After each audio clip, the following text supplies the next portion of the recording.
Hey, with us now, Bob Thomas. Bob, House of Delegates member in the Fredericksburg area. He's up for re-election. He's got a primary challenge on June 11th. He's a Republican. He's done a great job.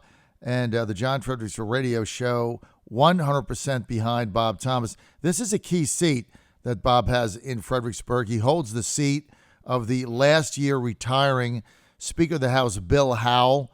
He was in a very close election with a Democrat, only won by a very small margin. Had he not won that seat, then Kirk Cox would not be the Speaker.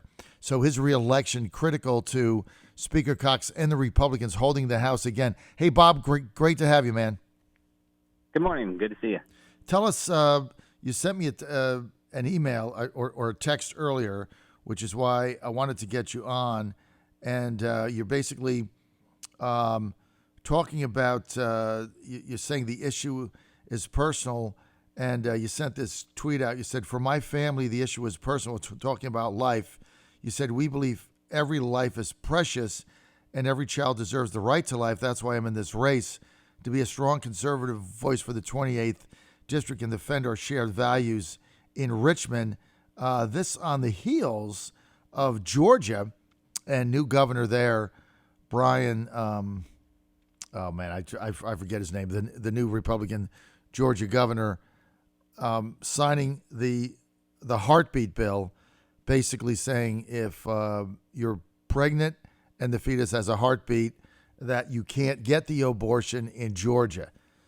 Tell us how you see how that might play in Virginia and what you think about the third trimester and I guess birth canal bill that was put forth by Cathy Tran, your colleague there. Well, I think we have Cathy Tran to help, to thank really for helping us get the momentum back on our side, not only here in Virginia, but nationwide. And I think we're going to continue to see common sense legislation passed. You know, when Roe v. Wade was decided decades ago, we didn't have the technology that we have now. We didn't have the ability to see into the womb and to see that human being inside the womb. And I think that's really helping take public opinion as well. But, you know, the Cathy Tran bill, we mentioned that in our video that I had sent to you. And, you know, one of the things that we're going to have to really use very hard in November to bring independents and left-leaning Democrats back to our side on this issue, we really have to point out that even though third trimester abortions are technically legal in Virginia, we haven't had one in over 3 years because we have very strong protections against that.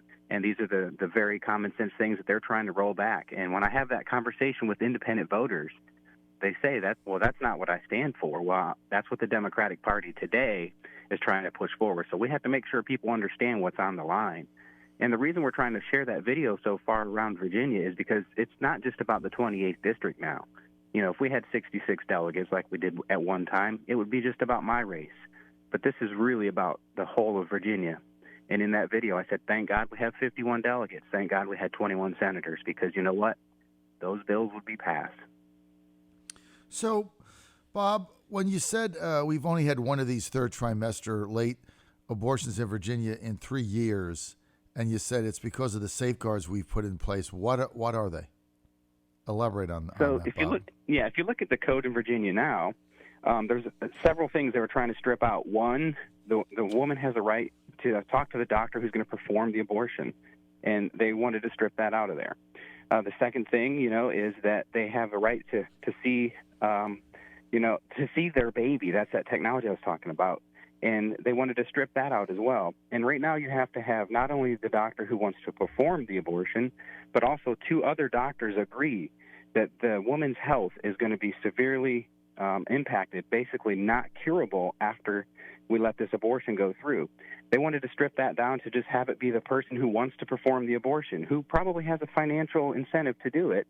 Basically, they were the only one that had to say that the woman had, you know, an irremediably repairable physical or mental health condition. And as Delegate Gilbert pointed out, you know, our majority leader in that hearing you saw, if they remove that language, it would be any mental health condition. Mm-hmm. And those of us on this side of the issue think that, you know, we should deliver the baby and we'll take care of the mental health condition later. Of course, the woman needs that care. You know, and we're not targeting the woman here. We're just trying to make sure that they know that there's an option, that there are people that are willing to take the baby after it's born. You know, a lot of people on the left side say, well, nobody's adopting these babies, and that is absolutely not true. Newborns are adopted very quickly. It's the older children who probably have issues that are a little bit harder to get adopted out. You know, somebody texted in and said, well, what happens in the Georgia situation? What happens if we have all these babies and the mothers don't want to give them up for adoption, yet they can't support them? Like, who pays for them? How do you answer that question? Well, you know, currently the way it works is if somebody is no or low income, there are social programs in place, you know, to help with that. But one of the things that I've noticed, you know, digging into things like Medicaid, which is probably where they would be covered, is we have situations where you have a woman who has a child and then a man, and they purposely don't get married, so you can't track the income of the father who should be responsible. So, you know, we have to also help those women make sure that the fathers are responsible and they're providing that financial help that they need to be providing. So there's more to be done there to help those women and to support them in making that decision. Bob, Jeremy in Chesapeake text in. We're with Bob Thomas, House of Delegates member, Republican 28th District. That's the Fredericksburg area, up for re-election in a primary June 11th.